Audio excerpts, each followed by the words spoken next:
Hola, buenos días.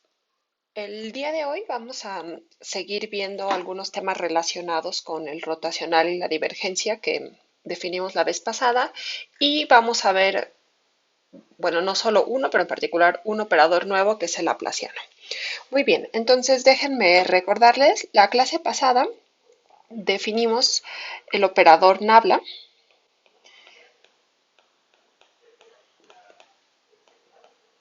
el cual, pues bueno, era un símbolo que denotaba esta expresión matemática.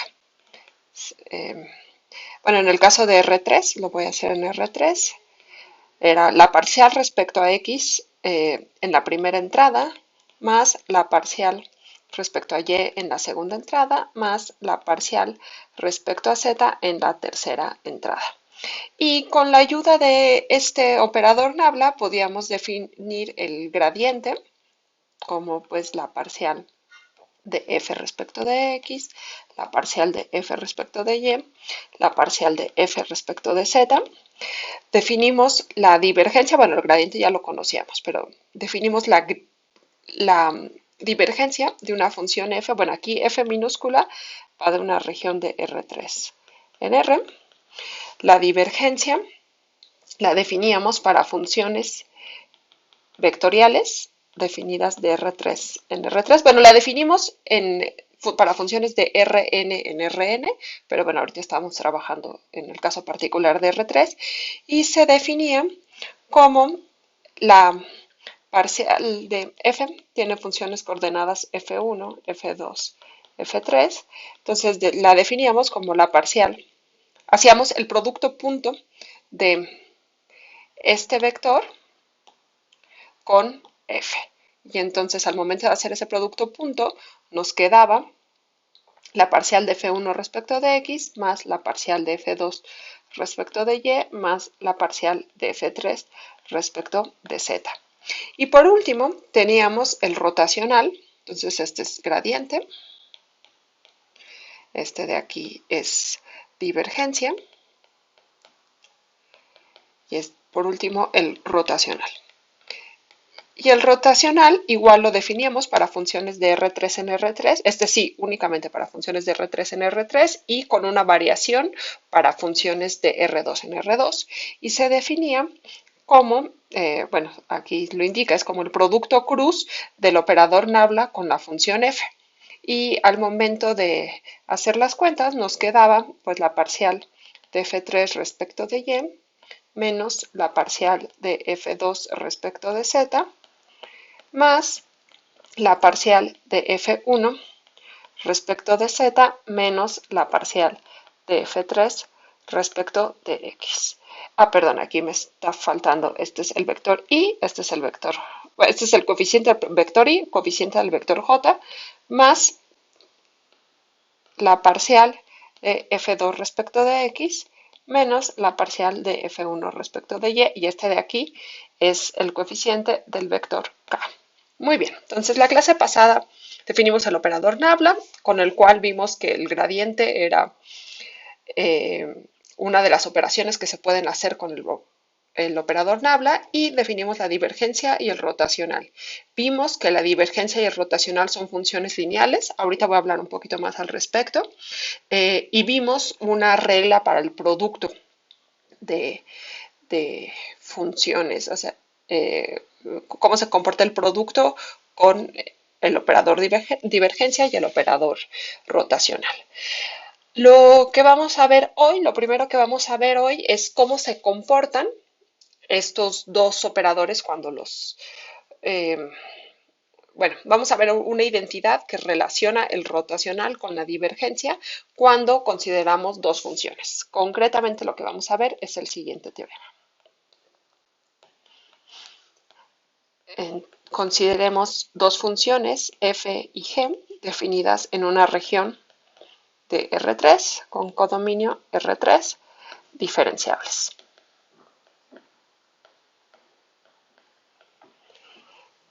Entonces, si yo le saco la divergencia al producto cruz de f con g, es igual al producto punto de G por el rotacional de F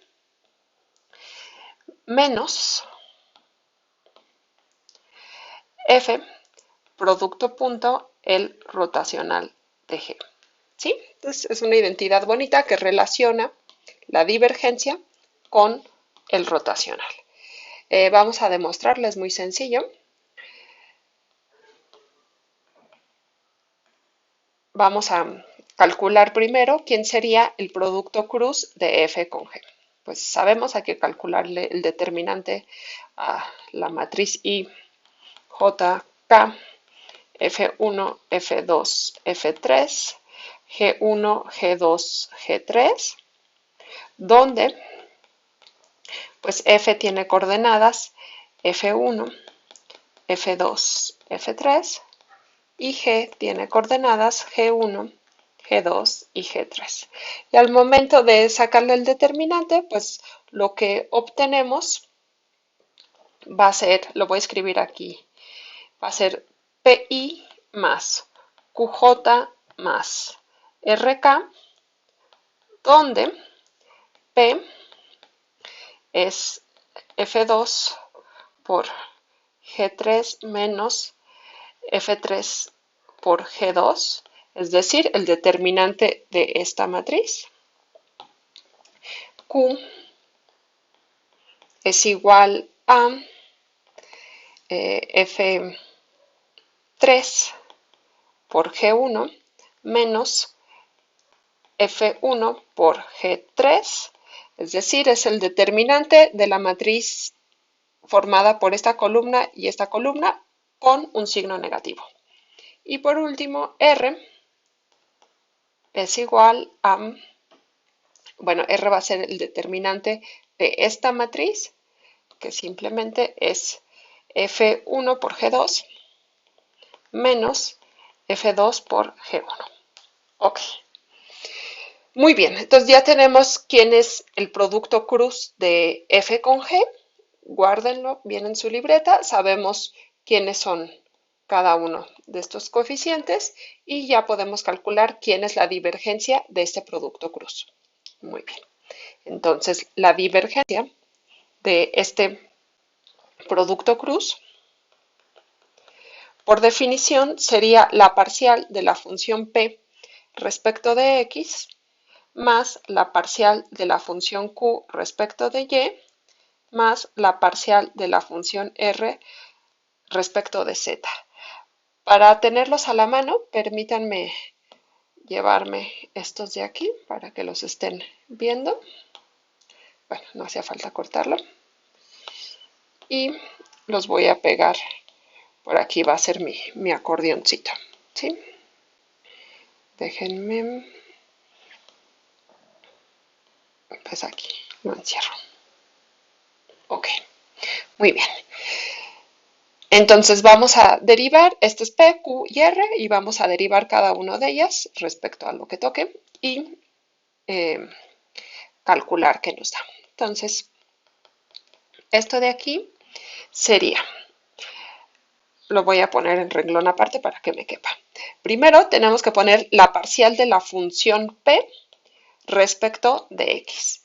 ¿Y eso qué nos da? Pues nos queda F2 que multiplica a la parcial de G3 respecto de X más G3 por la parcial de F2 respecto de X, menos F3 por la parcial de G2 respecto de X, menos G2 por la parcial de F3 respecto de X. Más, ahora necesitamos derivar respecto a Y a la función Q. Entonces esto es igual a F3 por la parcial de G1 respecto de Y más G1 por la parcial de F3 respecto de Y menos F1 por la parcial de G3 respecto de Y menos G3 por la parcial de F1 respecto de Y. Y por último, necesitamos derivar a la función R respecto de Z. Y esto nos da F1, que multiplica a la parcial de G2 respecto de Z, más F3, perdón, más G2 por la parcial de F1 respecto de Z, más F3, ¿por qué estoy diciendo F3? Menos F2 por la parcial de G1 respecto de Z, menos G1 por la parcial de F2 respecto de Z. Muy bien. Entonces, si esta es la parcial, este es P, aquí tenemos a la parcial de P. Si este es Q, aquí tenemos a la parcial de Q. Y si este es R, aquí tenemos a la parcial de R. Ahora vamos a agrupar en cada uno de estos sumandos todos los que están multiplicados por una FI y todos los que están multiplicados por una GI. Entonces, concretamente, aquí tenemos un sumando que está multiplicado por una FI, en este caso es F2. Aquí tenemos otro multiplicado por menos F3, aquí hay uno por menos F1, menos F2, y aquí están los otros. Estos los vamos a agrupar.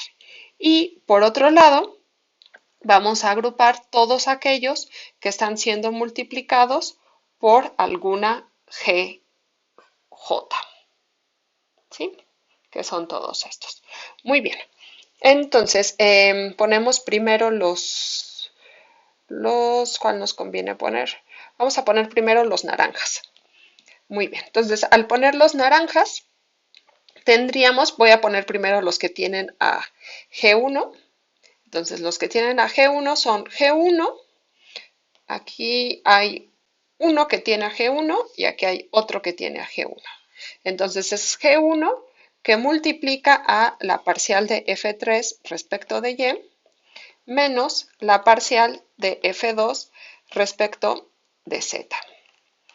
Y si se fijan, este es el primer coeficiente del producto del rotacional de F. ¿Sí? Teníamos aquí el rotacional de F. El primer coeficiente era parcial de F3 respecto de Y menos parcial de F2 respecto de Z, que es justo lo que tenemos aquí.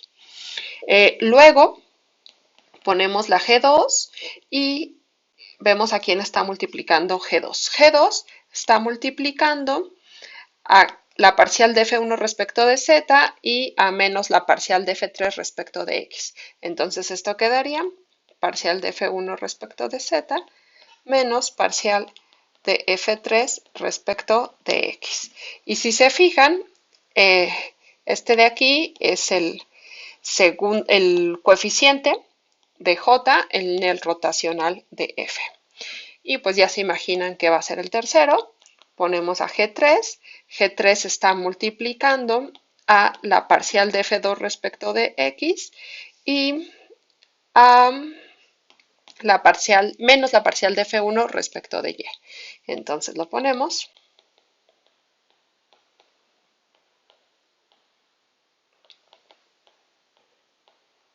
Muy bien. Entonces, si se fijan, ahorita lo escribo, pero esto de aquí es exactamente el producto punto de G con el rotacional de F, que es una de las G por el rotacional de F, es el primer sumando que teníamos aquí. Y vamos a hacer lo mismo con los morados. Pues al hacerlo con los morados nos quedaría, me voy a ir más rápido, esto es igual a F1 que multiplica a la F1, aparece aquí y aparece aquí. Entonces F1 que multiplica a la parcial de G2 respecto de Z menos la parcial de G3 respecto de Y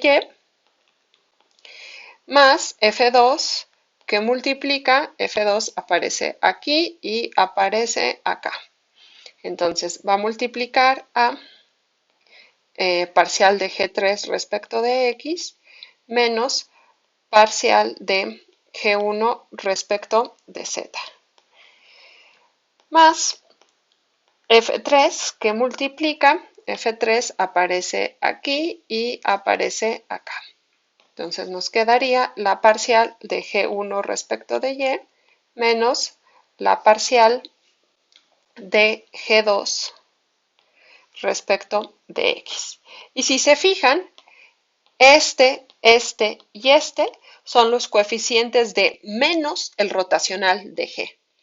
Entonces, una vez que tenemos esto de aquí, lo naranja habíamos quedado que era G producto punto el rotacional de F y lo morado es igual a F producto punto menos el rotacional de G. Y pues el menos sale del producto punto y al final nos queda G producto punto rotacional de F menos F producto punto rotacional de G. ¿Sí? Muy bien. Y esto es justo lo que queríamos demostrar. De tarea, esto de aquí, si se fijan, fue una fórmula para sacar la divergencia del producto cruz de dos funciones. Entonces, pues de tarea, pregúntense o desarrollen a ver si llegan a alguna identidad interesante. ¿Quién sería el rotacional del producto cruz de dos funciones? ¿Sí? Tarea. Ahí ya puse tarea. Muy bien. Ok. Bueno. Antes de continuar, déjenme hacer un recordatorio sobre el gradiente. Entonces, bueno, recordatorio.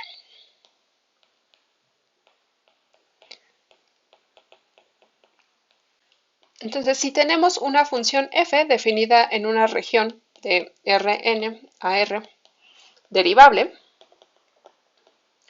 la matriz jacobiana en realidad es el gradiente, es decir, la matriz asociada a la derivada en un punto concreto. Este de aquí lo podemos ver también como un operador, ¿no? Ya habíamos dicho. Y es un operador definido en todas las funciones definidas en una región de Rn con codominio R. Y ese operador satisface pues que la suma de dos funciones, si yo le aplico el operador gradiente a la suma de dos funciones, se abre la suma. Si yo lo multiplico, si yo tengo, le aplico el operador gradiente a la multiplicación de dos funciones, esto es igual a f gradiente g más g gradiente f, todo esto lo demostramos en cálculo 3. Y por último, saca escalares. Esto es c gradiente de f para todo escalar c en f. Y la otra cosa importante que nos va a interesar, ya no tanto del gradiente, sino en general de las funciones derivables, es que si f es de clase C2, entonces las derivadas parciales cruzadas siempre son iguales sin importar el orden de derivación. Es decir, la segunda derivada parcial de f, primero respecto a xj y luego respecto a xy, va a ser igual a la segunda derivada parcial si derivamos primero respecto a xy y luego respecto de xj. ¿Sí? Esto es algo que sucede siempre y lo vamos a usar hoy. Y esto sucede para toda i, j, siempre y cuando f sea de clase C2. Es decir, que cada una de estas segundas derivadas parciales sean continuas. Muy bien. Antes de proseguir, déjenme meter tantitas notaciones y definiciones. Entonces, pues esta es una notación estándar. No sé si la vieron en algún curso de álgebra superior.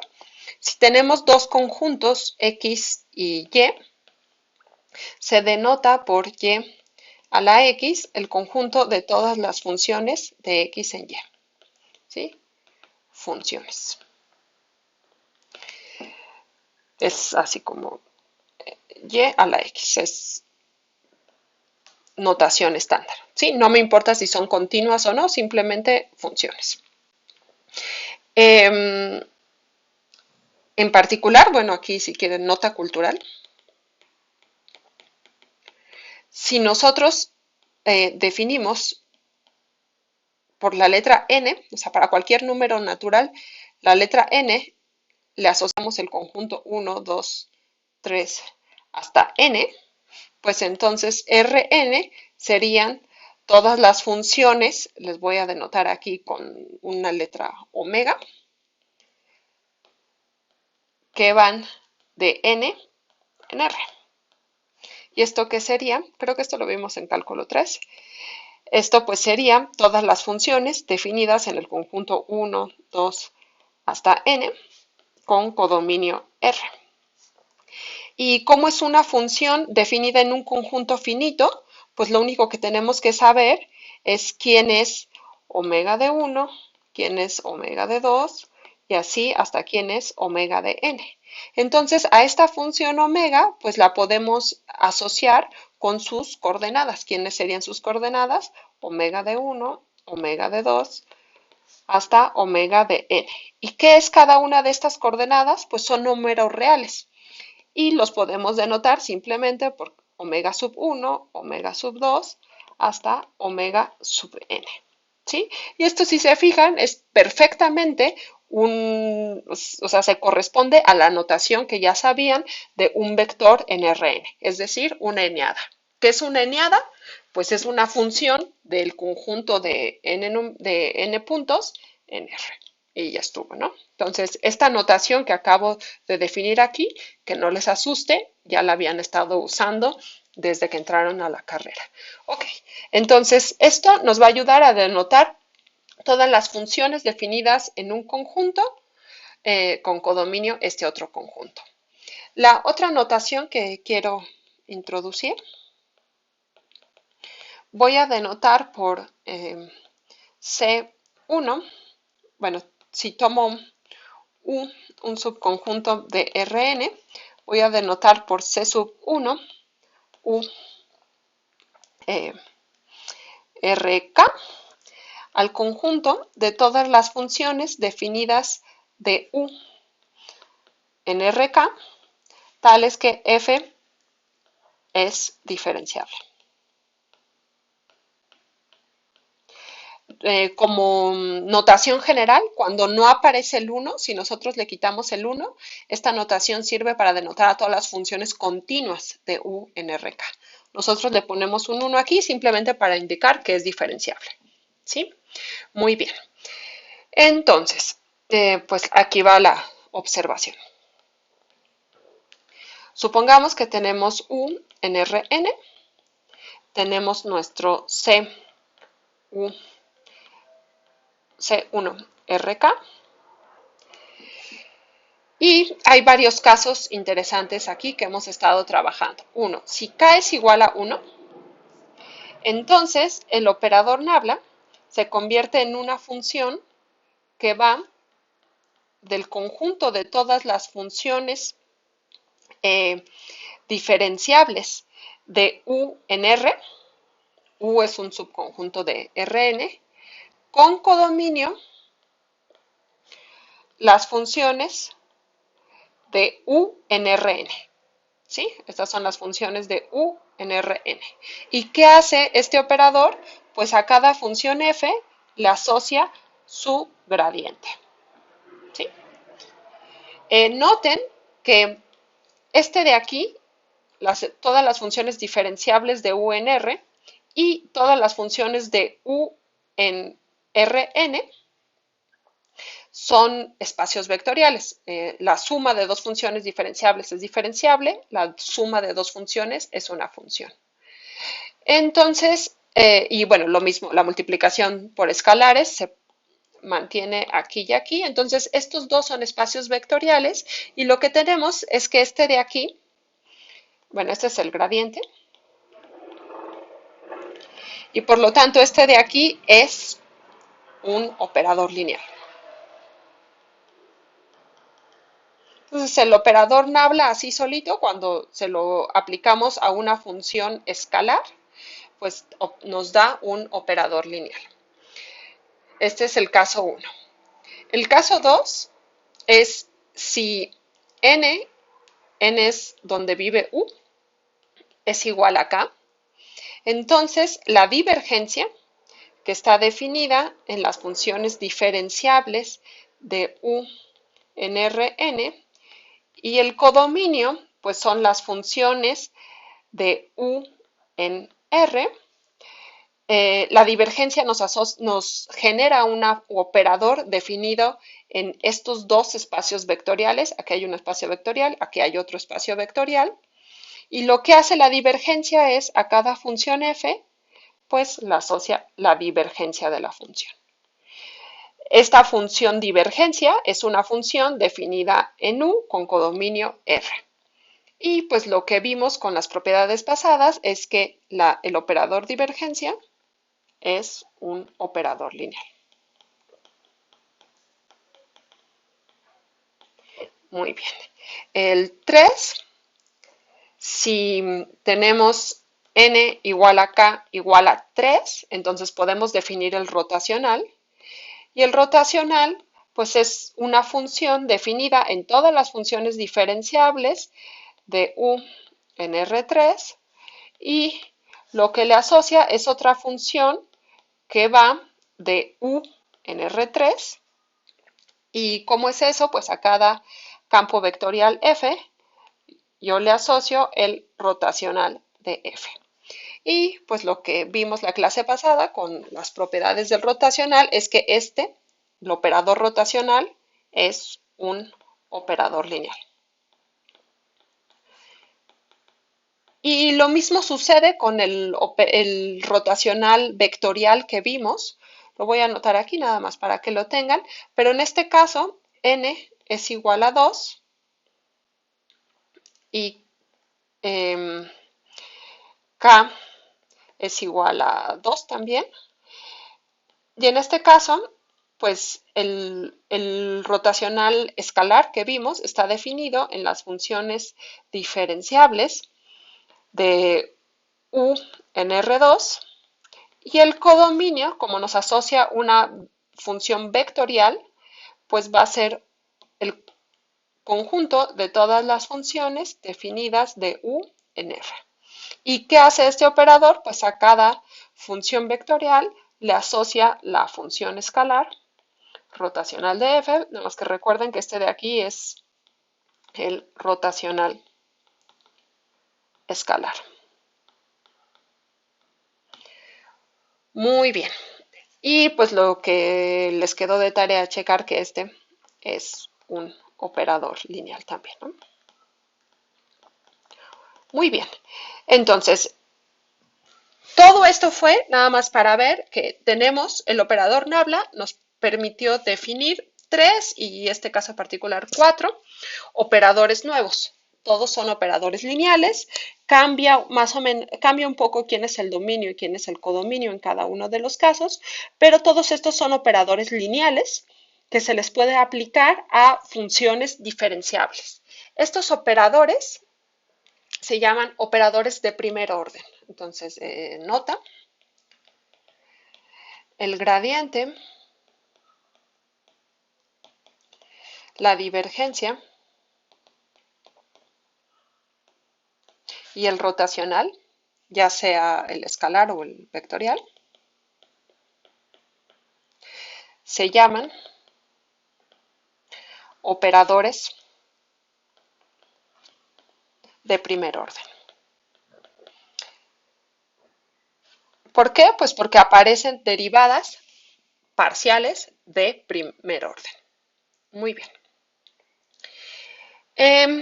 La siguiente pues observación, supongamos que tenemos una función f definida en una región de R3 en R3 y f definida en una región U de Rn a R, una función vectorial y una función escalar.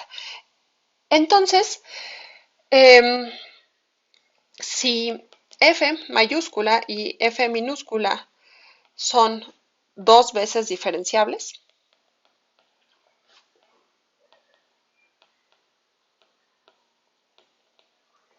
o en otras palabras, existen las derivadas parciales de segundo orden, entonces, en algunos casos, ahorita los desglosamos bien en qué casos, podemos aplicarles los operadores de primer orden a las funciones que van a salir diferenciables, rotacional de f. Noten que en el rotacional de f aparecen las derivadas parciales de primer orden. Y como f es segundo diferenciable, cada una de esas derivadas parciales es diferenciable. Entonces esta función es diferenciable. Y por lo tanto yo le puedo aplicar alguno de los operadores de primer orden que ya vi. También la divergencia de f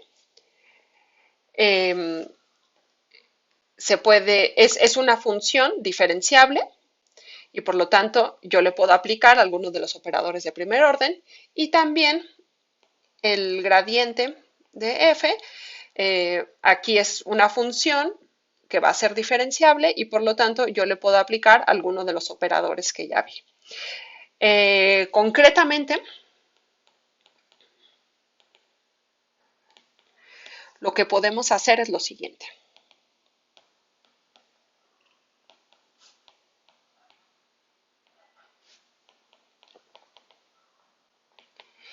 Entonces, en el primer caso, nosotros podemos calcularle el rotacional al rotacional de f. ¿Sí? F es una función de R3 en R3, el rotacional me sale una función de R3 en R3. Si F mayúscula es dos veces diferenciable, este de aquí es diferenciable y por lo tanto yo le puedo calcular el rotacional. Yo también puedo calcularle la divergencia al rotacional. ¿Por qué? Pues ya dije, si f es dos veces diferenciable, el rotacional de f es diferenciable y por lo tanto yo le puedo calcular la divergencia. Muy bien, entonces al rotacional de f yo le puedo calcular el rotacional y le puedo calcular la divergencia. Nota, pues yo no le puedo calcular el gradiente. ¿Por qué? Porque el gradiente se aplica a funciones escalares y esta de aquí es una función vectorial. Entonces, como es función vectorial, yo no le puedo aplicar el gradiente. Entonces, no le podemos aplicar el gradiente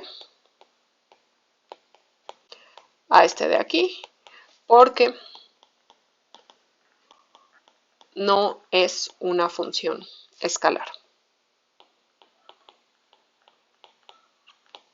Ok, entonces al rotacional le puedo aplicar el rotacional y la divergencia, pero no el gradiente. Siguiente, consideremos la divergencia. Entonces, 3. A la divergencia, ¿qué le puedo aplicar? La divergencia de una función es una función escalar y por lo tanto, lo único que yo le puedo aplicar de estos tres operadores que vimos es el gradiente. ¿Sí? A la divergencia yo le puedo calcular el gradiente. Entonces, este de aquí es el gradiente de la divergencia. Y pues la nota, como la divergencia es una función escalar,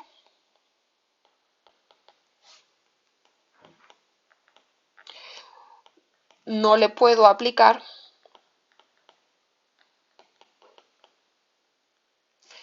ni el rotacional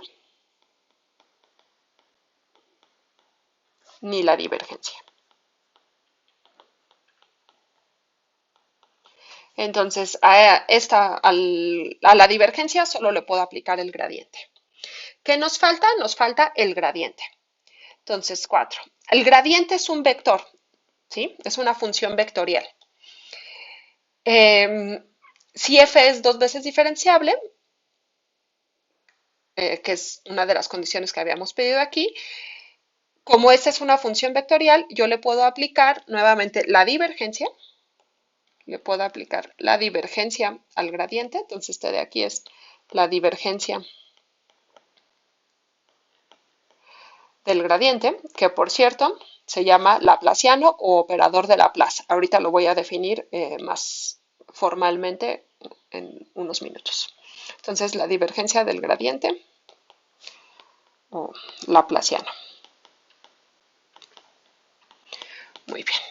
Y también le puedo aplicar, es 5, le puedo aplicar el rotacional. ¿Sí? El rotacional del gradiente.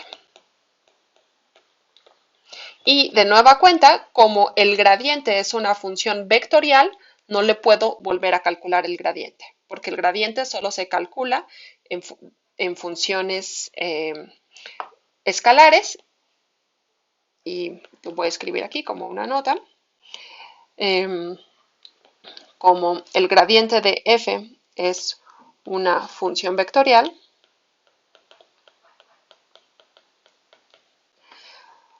no le puedo calcular su gradiente. O sea, el gradiente del gradiente pues no está bien definido, a menos que la función vaya de R en R. Muy bien. Entonces, nota, o definición si quieren, pero nota, los operadores que sí existen, estos son todos los que podemos definir, ¿no? O sea, al rotacional solo le podemos calcular rotacional y divergencia, a la divergencia solo le podemos calcular el gradiente, y al gradiente le podemos calcular la divergencia y el rotacional. Entonces, estos 5 operadores, los operadores definidos en 1, 2, 3, 4 y 5 se conocen como operadores de segundo orden. ¿Por qué? Porque van a aparecer ahí las derivadas parciales de segundo orden. Y estos operadores siguen siendo operadores lineales porque son composición de operadores lineales. ¿Sí? Entonces, observación. Todos ellos son operadores lineales por ser composición de dos operadores lineales.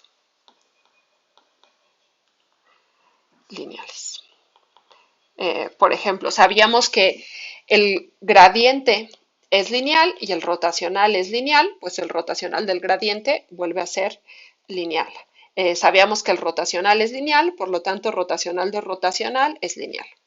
Rotacional es lineal, divergencia es lineal, por lo tanto, la divergencia del rotacional es lineal. Y así, en los 5 casos. Ok, entonces la siguiente pregunta es, ¿qué puedo yo decir de ellos? ¿Qué podemos decir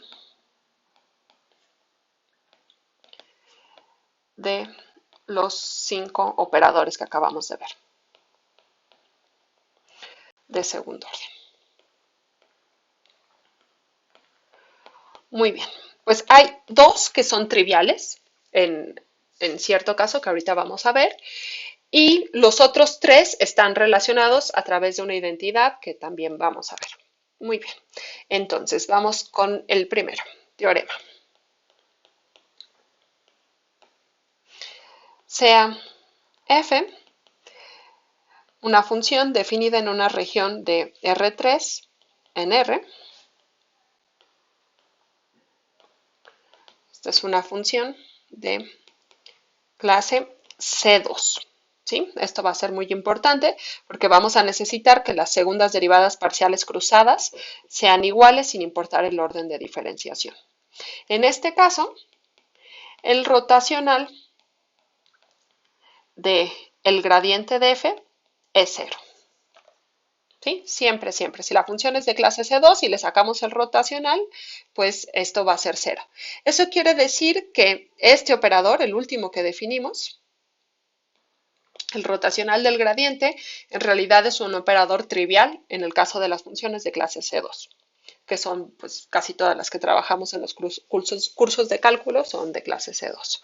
Muy bien, entonces vamos a demostrarlo. Demostración.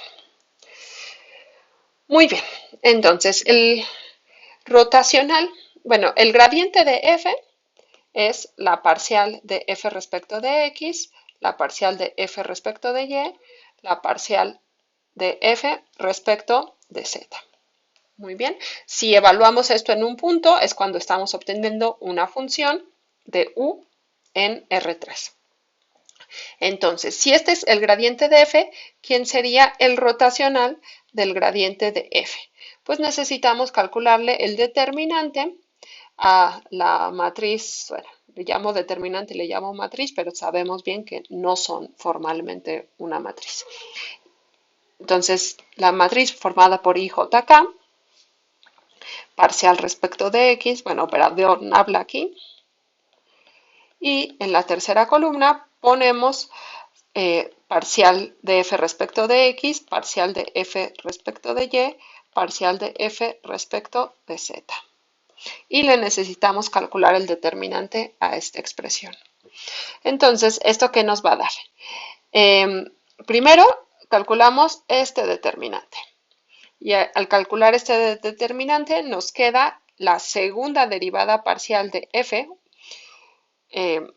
respecto de z. Bueno, formalmente nos quedaría la parcial respecto de y de la parcial de f respecto de z menos la parcial respecto de z de la parcial de f respecto de y. Y todo esto está multiplicando al vector y, es el coeficiente del vector y. Más. Luego necesitamos poner menos el determinante de la matriz formada por esta columna y esta columna.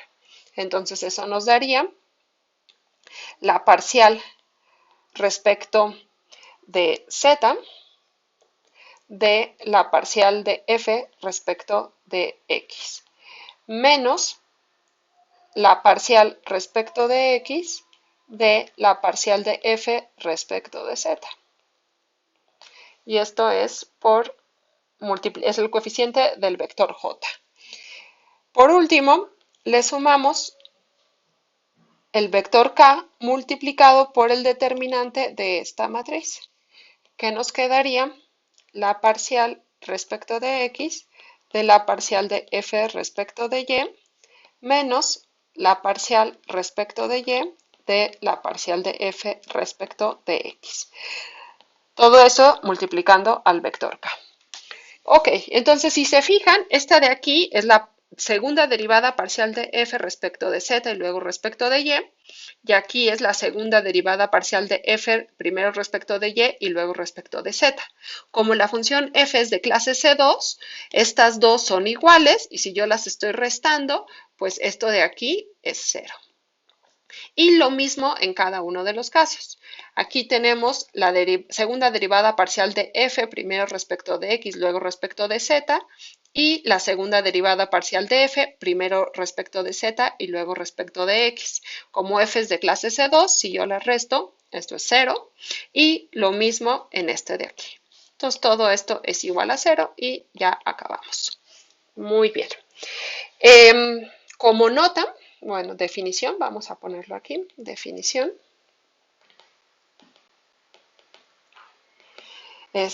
Si f está definido en una región de R3 con codominio R3, diremos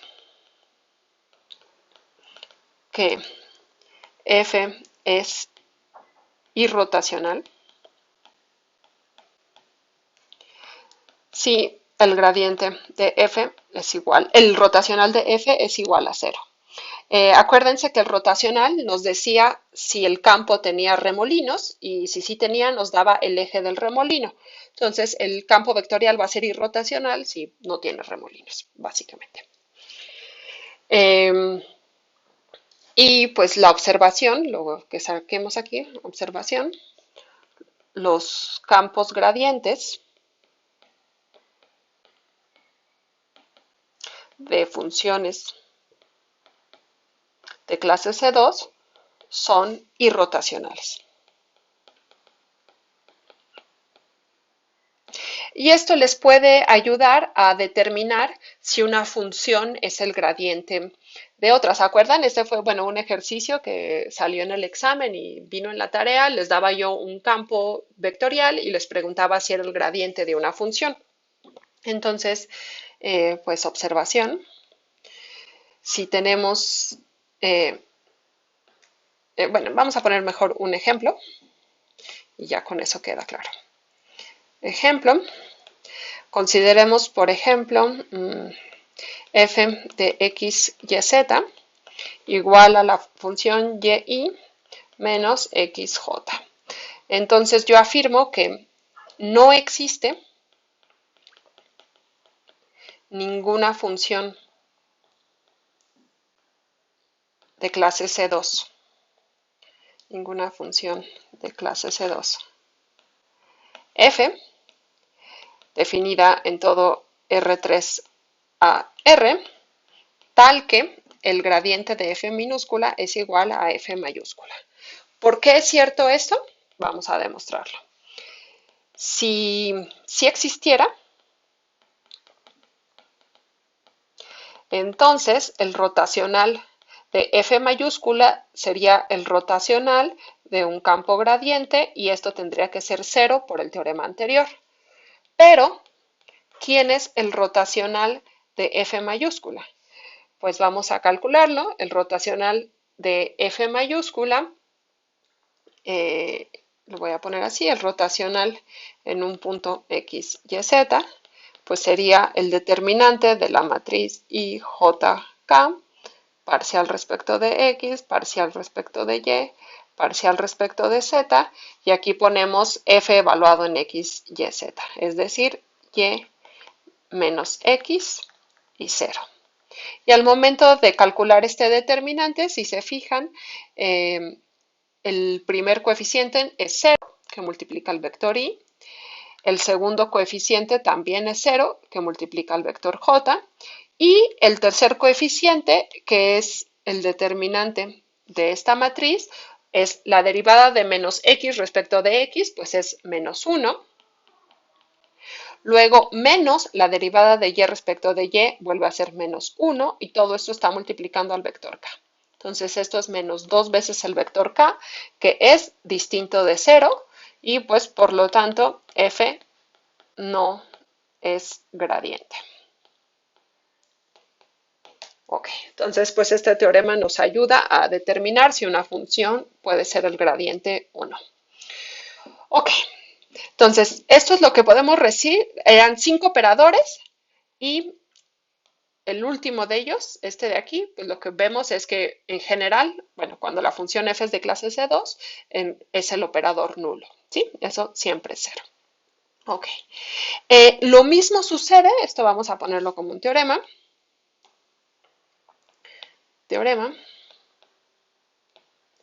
Con la divergencia del rotacional.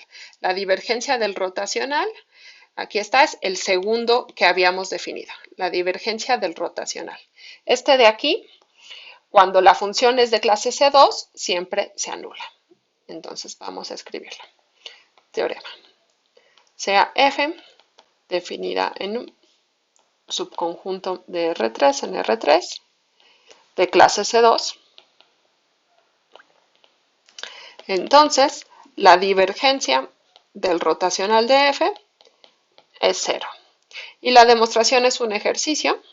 De hecho, viene en su tarea. Lo tienen, y es de los ejercicios. Viene en la guía 4 que les vamos a enviar a finales de esta semana o inicios de la siguiente.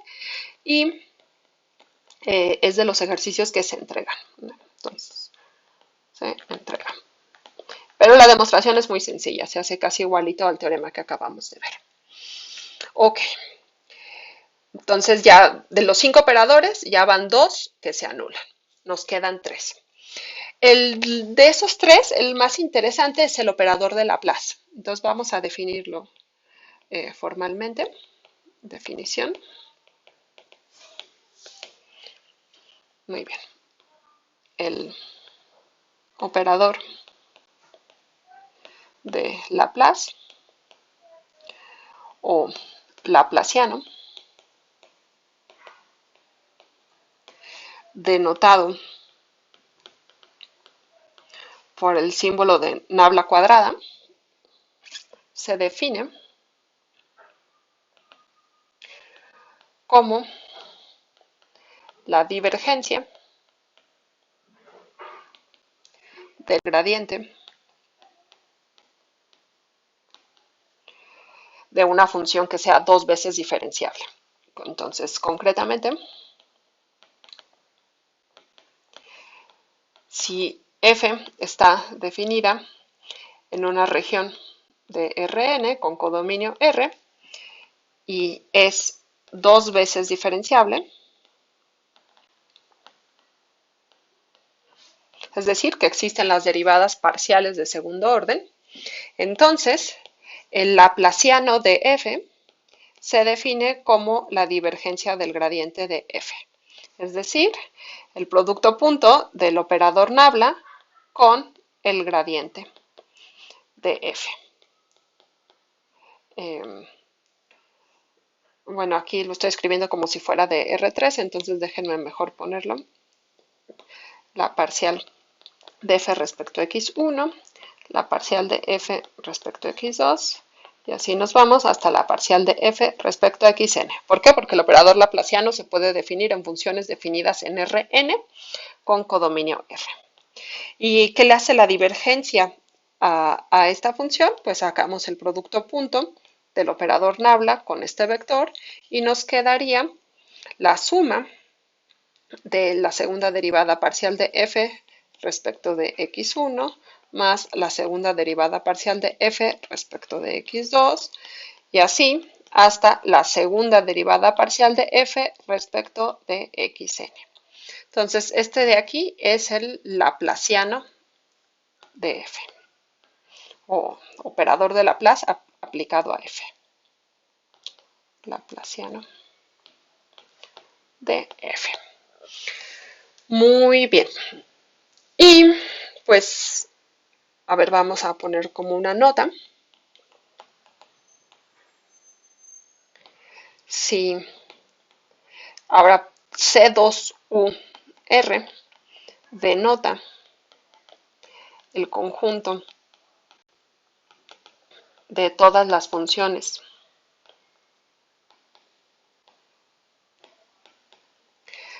f definidas en la región U de Rn con codominio R que sean dos veces diferenciables.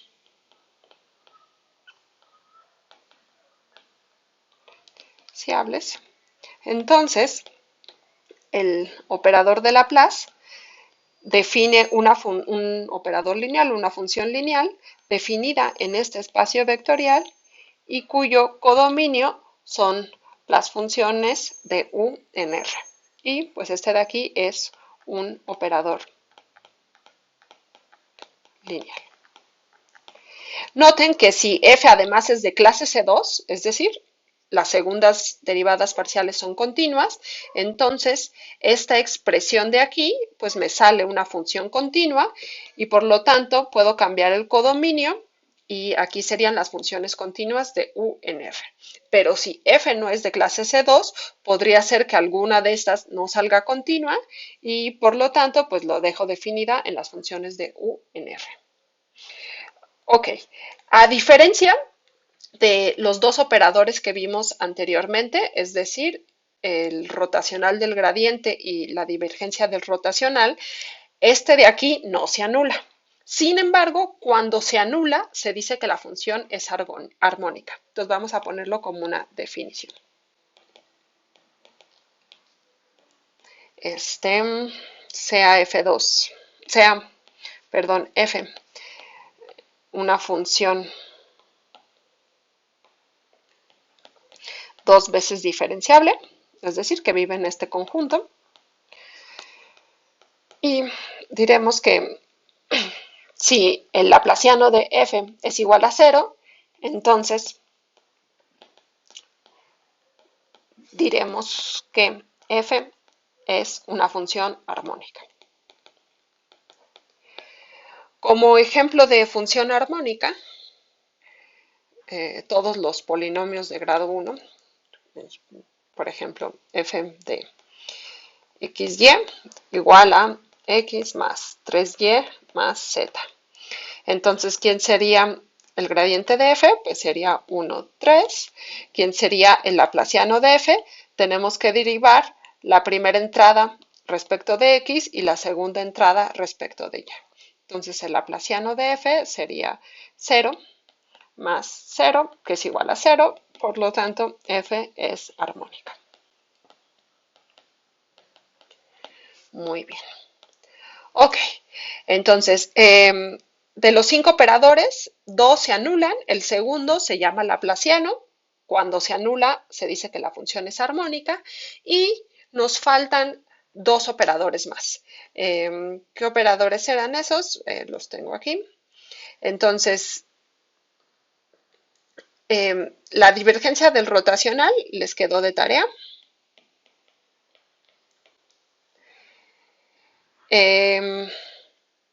La divergencia del gradiente ya vimos que es el laplaciano.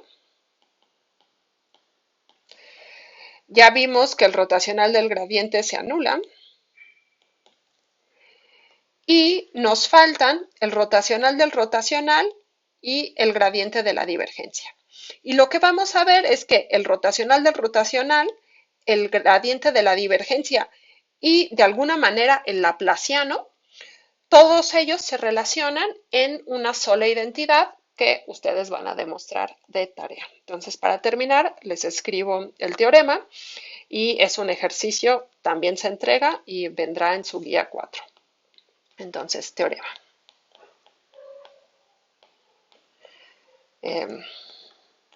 Sea f definida en una región de R3 en R3 de clase C2. Entonces, el rotacional del rotacional de f es igual a el gradiente de la divergencia. Aquí están los 2 operadores que nos faltaban, menos este de aquí, que lo voy a denotar así, se llama el laplaciano vectorial, donde pues f tiene coordenadas f1, f2, f3 y el laplaciano vectorial se define como el laplaciano de la función fi, este es el laplaciano que ya vimos, el laplaciano de f1 que multiplica al vector i más el laplaciano de f2 que multiplica al vector j más el laplaciano de f3 que multiplica al vector k, donde, si quieren les recuerdo quién era el laplaciano de fi, pues es la segunda derivada parcial de fi respecto de x, más la segunda derivada parcial de fi respecto de y, más la segunda derivada parcial de fi respecto de z. ¿Sí? El laplaciano de fi.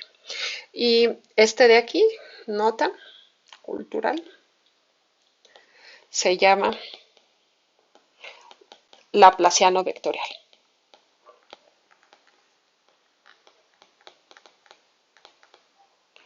Ok, son muchas cuentas, no lo voy a hacer aquí, se van a aburrir, pero si lo hacen ustedes se van a entretener un ratito. Entonces, la demostración queda como un ejercicio, el cual van a tener que entregar. Ok, y pues ya, con esto terminamos de momento con estos operadores, pero no los olviden porque van a aparecer en los siguientes teoremas que vamos a empezar a ver. Muy bien, entonces aquí le dejamos y nos vemos la próxima vez. Hasta luego.